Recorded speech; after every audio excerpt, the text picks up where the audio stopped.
आप सभी को आने वाले सभी त्योहारों की बहुत बहुत बधाइयां। साथियों, त्योहारों की इस उमंग के बीच दिल्ली की एक खबर से ही मैं मन की बात की शुरुआत करना चाहता हूं। इस महीने की शुरुआत में गांधी जयंती के अवसर पर दिल्ली में खादी की रिकॉर्ड बिक्री हुई। यहां कनॉट प्लेस में एक ही खादी स्टोर में एक ही दिन में 1.5 करोड़ रुपए से ज्यादा का सामान लोगों ने खरीदा। इस महीने चल रहे खादी महोत्सव ने एक बार फिर बिक्री के अपने सारे पुराने रिकॉर्ड तोड़ दिए हैं। आपको एक और बात जानकर भी बहुत अच्छा लगेगा।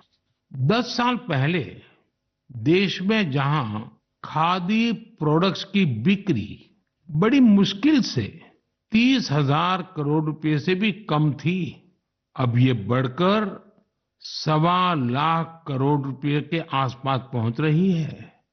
खादी की बिक्री बढ़ने का मतलब है इसका फायदा शहर से लेकर गांव तक में अलग अलग वर्गों तक पहुंचता है। इस बिक्री का लाभ हमारे बुनकर, हस्तशिल्प के कारीगर, हमारे किसान, आयुर्वेदिक पौधे लगाने वाले, कुटीर उद्योग, सबको लाभ मिल रहा है। और यही तो वोकल फॉर लोकल अभियान की ताकत है। और धीरे धीरे आप सब देशवासियों का समर्थन भी बढ़ता जा रहा है। साथियों, आज मैं अपना एक और आग्रह आपके सामने दोहराना चाहता हूं और बहुत ही आग्रह पूर्वक दोहराना चाहता हूं। जब भी आप पर्यटन पर जाएं, तीर्थाटन पर जाएं, तो वहां के स्थानीय कलाकारों के द्वारा बनाए गए उत्पादों को जरूर खरीदें। आप अपनी उस यात्रा के कुल बजट में स्थानीय उत्पादों की खरीदी को एक महत्वपूर्ण प्राथमिकता के रूप में जरूर रखें।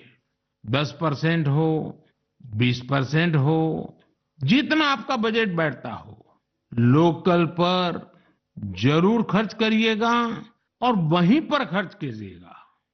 साथियों, हर बार की तरह इस बार भी हमारे त्योहारों में हमारी प्राथमिकता हो वोकल फॉर लोकल और हम मिलकर उस सपने को पूरा करें। हमारा सपना है आत्मनिर्भर भारत।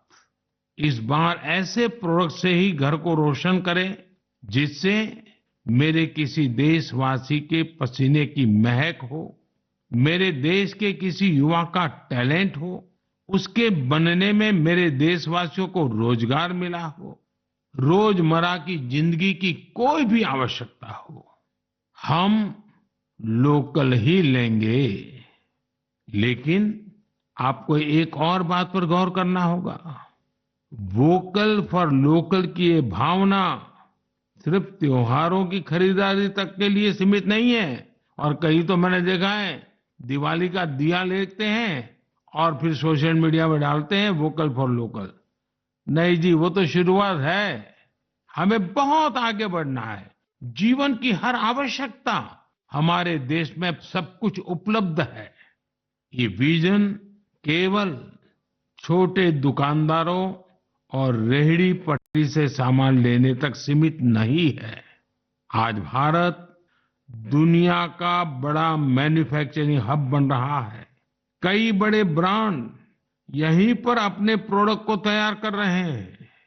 अगर हम उन प्रोडक्ट को अपनाते हैं